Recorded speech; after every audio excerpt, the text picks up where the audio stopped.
India has always been a very entrepreneurial country, and we've got a very rich tradition of entrepreneurship. Now, what we need to add to that is technology. It is thinking globally. These are the kinds of aspects that we need to bring to our entrepreneurs, and then, of course, support them with the necessary capital. Even as they are thinking about their business, they are also figuring out how their business can scale, how their business can attract the right amount of capital so that they can become very successful.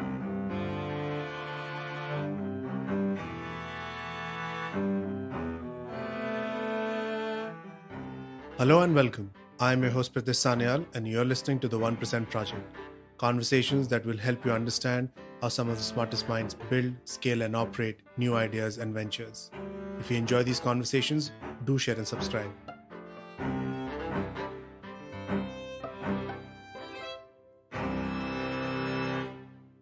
On the momentous occasion of India's 73rd Independence Day, I have a very special guest on the 1% Project, Mr. Jayant Sinha, Member of Indian Parliament and former Minister of State of Finance and Civil Aviation, Government of India. Mr. Sinha is alumni of some of the most prestigious universities across the world, such as the Indian Institute of Technology, the University of Pennsylvania, and the Harvard Business School. He has had a remarkable corporate career prior to politics, from heading the global IT practice of McKinsey to impact investing at Courage Capital and Omidyar Network. In this conversation, he talks about his early life and career, how his education and corporate experience has helped him with good governance and his vision of India. Thank you, Mr. Sinha, to be on the 1% Project. Thank you very much, Pritish, for having me. Very glad to be with you and all your listeners this afternoon from Delhi. You were born in a family of high achievers with a strong influence of public service. Did you always think of getting into politics or civil services? Not at all, Pritish. I did grow up in a family of people who had dedicated themselves to the service of India, to the nation. And so obviously I always did want to contribute and give back to the country. But as you pointed out, I grew up in a household surrounded by books, by learning, by lots of very successful cousins who had gone on to do really, really very well. So there were lots of role models around. And the role model that I picked and I thought best fitted what I would like to do in my life was one of my older cousins who had gone to IIT Kanpur and then went to the US. So naturally, I also gave the IIT exam, got into IIT Delhi, and then when I got a scholarship to go to the US, I went to the US and I was there for many years, of course. Yes, you have an education from IIT, you have a master's from University of Pennsylvania and an MBA from Harvard. And then you moved to McKinsey, where you spent 12 years heading the IT and the software division, and then into investments with Courage Capital and Omidyar Network. What learnings from your education and your professional background helps you build a better India? Pritish, my education and professional experiences have shaped me as a person, and they contribute greatly to my work as a public servant. I think the foundation for my way of looking at the world is really my education, which has taught me to be very structured and systematic in my thinking, which has taught me to be very fact-based, be very scientific in my approach. And that really is the foundation for how I look at the world and I think about problems. Then, of course, my professional career has given me the skills to look at issues and problems in a very strategic way, to understand what are the salient issues that need to be resolved to gain traction on any set of issues. And once you resolve it at a strategic level, the imperatives of execution, being very performance oriented, being very outcomes oriented, all of those factors become quite important as well. So that also comes from my corporate background. And then finally, from my corporate background, the necessity to make sure that everybody is on board, everybody is motivated, that they're aligned with what the performance expectations are, performance targets are. Just the people side of dealing with issues, dealing with problems also is something that I have taken away from my professional career. So that really is how my education, my experiences have shaped me. But I will add on to that the fact that because I've been trained as an engineer, because I've spent so much time at McKinsey, I'm very analytical in the way in which I look at problems and try to assess what are the 4, 5, 6 things that really define a particular situation, what are the causal forces at work, how do you deal with those, where are the big sort of leverage points, how do we attack those leverage points. That mindset of being very systems oriented, very analytical in one's thinking, I think that comes from being an engineer, and then of course spending many years at McKinsey, where we do really specialize in solving difficult problems. Brilliant. You have a keen interest in innovation and entrepreneurship. What are your thoughts on grassroots innovation? And do you see the migrant workers as a new set of micro entrepreneurs of India who are going to enlighten and empower villages and towns? Pritish, India is a very entrepreneurial country, and I'm saying that even as I distinguish between involuntary entrepreneurship and voluntary entrepreneurship.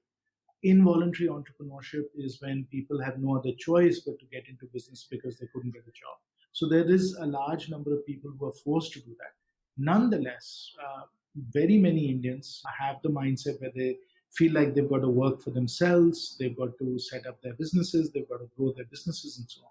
So India has always been a very entrepreneurial country, and we've got a very rich tradition of entrepreneurship. Now, what we need to add to that is technology. It is thinking globally. These are the kinds of aspects that we need to bring to our entrepreneurs, and then of course support them with the necessary capital. So even as they are thinking about their business, they are also figuring out how their business can scale, how their business can attract the right amount of capital, so that they can become very successful global players. So innovation and entrepreneurship, of course, is vital for India's growth, but it's very important that we add technology, we add a global perspective, and we add capital so that our entrepreneurs can flourish and grow quickly. Your 2005 HBR article, Strategies That Fit Emerging Markets, confirms the recent success of Jio's success, which is basically attracting international capital from large tech and PE firms. What other sectors do you see need this kind of boost, and why? Pritish, virtually every sector of the Indian economy, like it does elsewhere around the world, also can benefit from innovation and entrepreneurship. With Jio, of course, it has transformed telecom in India. Now it's looking to transform retail and digital entertainment as well. Similarly, if you look at some of the other great and successful companies that have flourished in the last few decades in India, you look at HDFC Bank, that has really transformed the way we should think about consumer banking, retail banking. They've done a fantastic job. Similarly, if you look at IT services, where we've got TCS, Infosys, Wipro, HCL, all of these companies together have really built up and created a very important sector for India. And then, of course, in aviation, which I know well, if you look at how successful Indigo, SpiceJet, Vistara have been, you can see that the right business models, the right entrepreneurs can really transform entire sectors and bring great benefits to the people of India. The 2020 pandemic is a global awakening on multiple fronts for countries, governments, as well as general economy, on the healthcare, global warming, as well as geopolitical relations. How do you see governments should gear up for the future?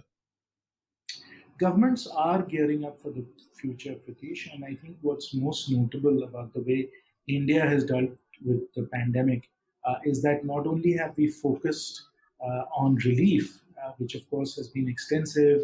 We have 800 million people right now that are being supplied with food grains. We have I think the number is some 40 crore people who have Jan Dhan accounts right now, who are benefiting from the cash transfer programs that we have undertaken. So we've done relief, in a very mass, epic scale that I don't think has ever been attempted in human history before. So we've really focused on the ones who are most vulnerable, the ones who are most needy, and we are providing them that relief. But even as we are providing them relief, under the Honorable Prime Minister's vision of Atmanirbhar Bharat, we have also taken transformational reform initiatives. And that's happened in agriculture, that's happened in commercial coal mining, it's happened in defense production. To an extent, it's happened in banking as well, in terms of the support that we've rolled out for NBFCs and so on.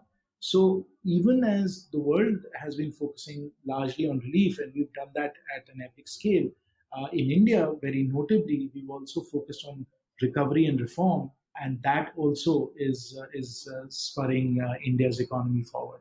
So, as I said, governments have been proactive, governments have been taking important steps, but in India, we have not just limited ourselves to relief, but we've also focused on a very fast recovery as well. In the late 80s, India took a strategic decision of investing time and resources into software and technology. And other countries, on the other hand, went into investing time into infrastructure. Looking back, both of them have given great dividends to different countries. And for us, IT has worked out very well. Do you think we should have first started with infrastructure and then come to software? I don't think that they are decoupled from each other. Of course, for even software, we've had to build infrastructure. Obviously, we built the telecom infrastructure.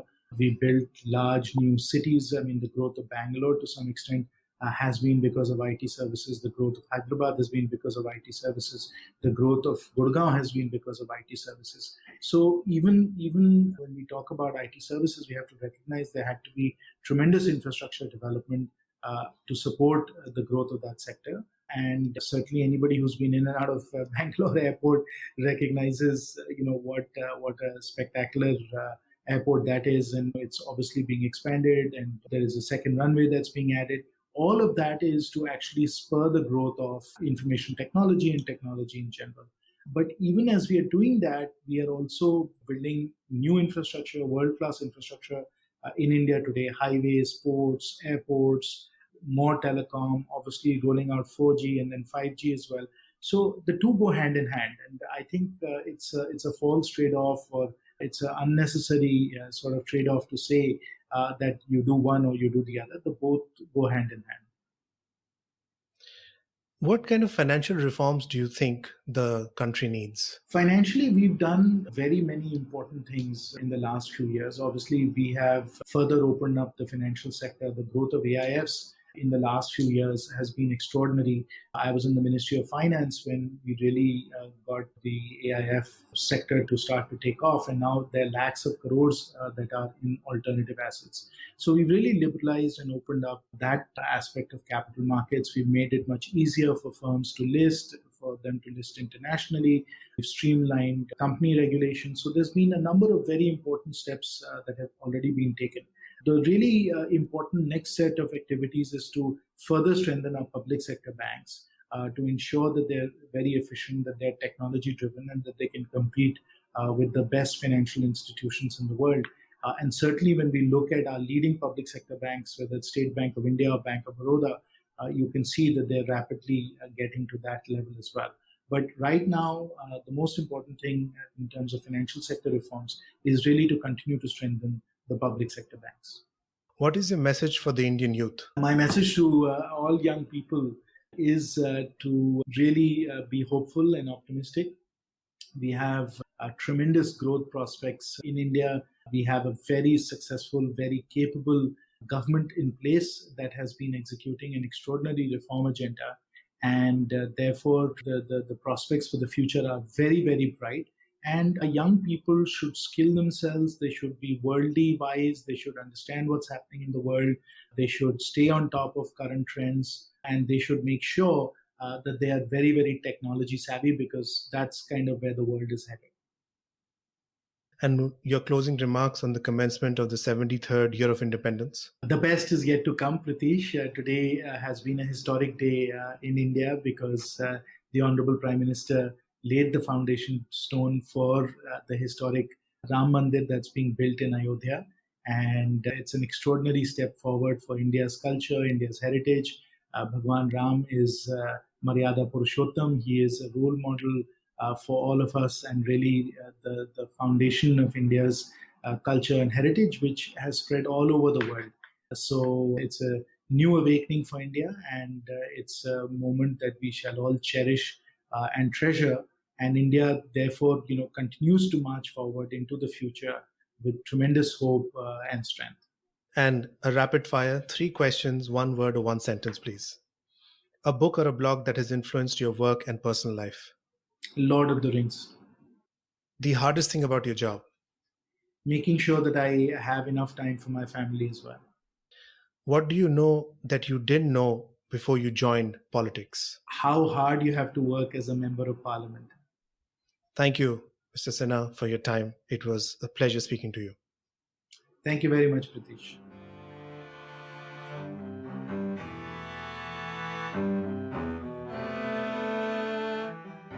You can find the show notes for this episode and every other episode on 1%.live.